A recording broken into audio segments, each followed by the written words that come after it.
Welcome to the Data Driven Carcast, episode 102. Now, this week we have lots of resources in the extra section of my blog down here. So when you are done liking, commenting on this post, and subscribing to the Data Driven Carcast playlist on YouTube, be sure to head on over to the Medium blog so you can read about the story of Chess.com, who experienced a 10-year growth in traffic in 6 months. You can read about the 6 steps to follow to operationalize AI by Tom Davenport. In fact, we could have done a whole video on that. There's a lot of resources. We've got a great poll that highlights what the hardest part of machine learning and AI are. And then, of course, a great note by IDC Zan Vesset that's talking about the future of data analytics and how it's involved with artificial intelligence. So go to the blog, take a look at these resources. They will help you throughout this week.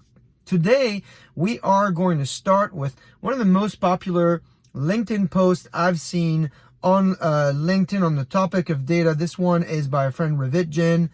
He has gathered over 7,000 answers on a very simple question. What do you think is going to be the hottest data profession in the next 3 to 5 years? Now, lots of answers, of course, lots of opinion.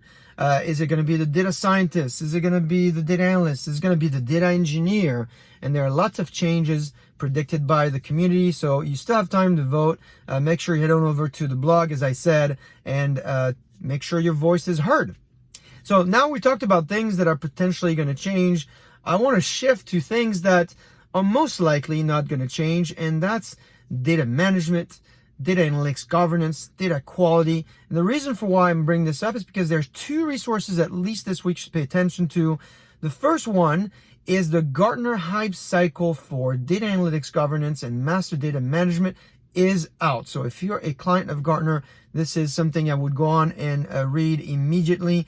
If you're new to what hype cycles are, you should, again, head on over to my blog. About a year ago, exactly, actually, it was July 19th last year, I did a quick video explaining what the hype cycle is all about, the stages, and how you should think about it. So hype cycles are a great piece of research to read if you're trying to figure out what are the technologies you must pay attention to right now, and the ones that you can take a little bit of time before you start worrying about it and educating your team and so forth.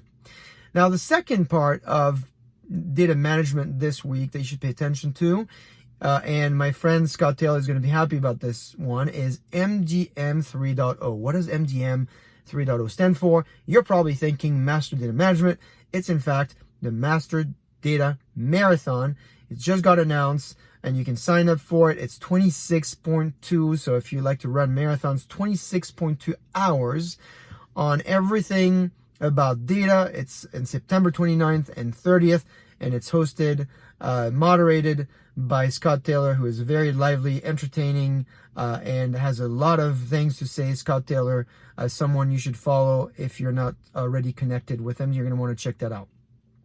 Now, if you're like any of the CIOs that I talk to, the idea of doing data management at scale, working with more data in the cloud, all of that is exciting, but you also want to make sure that you're setting up best practices to optimize, manage cost and performance. So this week, there is a great piece that I read about Sky. And if you don't know about Sky, Sky is one of the largest media and entertainment companies in Europe, and they have mastered what's called FinOps, so financial management for cloud costs. And in this piece, they talk about how they've saved about $3 million in 2020. The post features Nathan King, who is the head of cloud financial management at Sky, and Vince Marco, who is the enterprise architect manager. They take us through their journey, and they have this best practice of inform, optimize, embed FinOps to drive self-sufficiency. I think it's a really good piece to read if you're trying to figure out yourself, also across clouds, because this is a story about not just on one cloud, but how to optimize across clouds. Finally, I wanted to highlight another piece that's less about technology, that's more about management and building great teams. This is an oldie, but still a goodie, because it's a piece that was published on Harvard Business Review by their editor and author of a lot of data books, Scott Berinato. And originally, the piece that he wrote was really about building data science teams. In fact, it could have been called How to Build Great Data Science Teams in 4 Steps. And frankly, I think his advice not only is timeless, because the piece is a couple of years old, but also very relevant if you're trying to build any high-performance team. He talks about defining talent instead of defining team members when you're thinking about hiring, because a talent is not a person, obviously, and one person may have several talents. 3 people may be able to handle 5 of the necessary talents you need in your team. He talks about hiring a portfolio of necessary talents. And I think the most salient point of the piece, and I think hopefully it'd be helpful to you if you're listening to this advice, is how to expose team members to the talents that they don't have that are still needed to perform using what he calls a talent dashboard. So if you are interested in reading about this, got some great graphics, go ahead to my blog, great link to his piece. Really, I think something that's going to benefit a lot of people.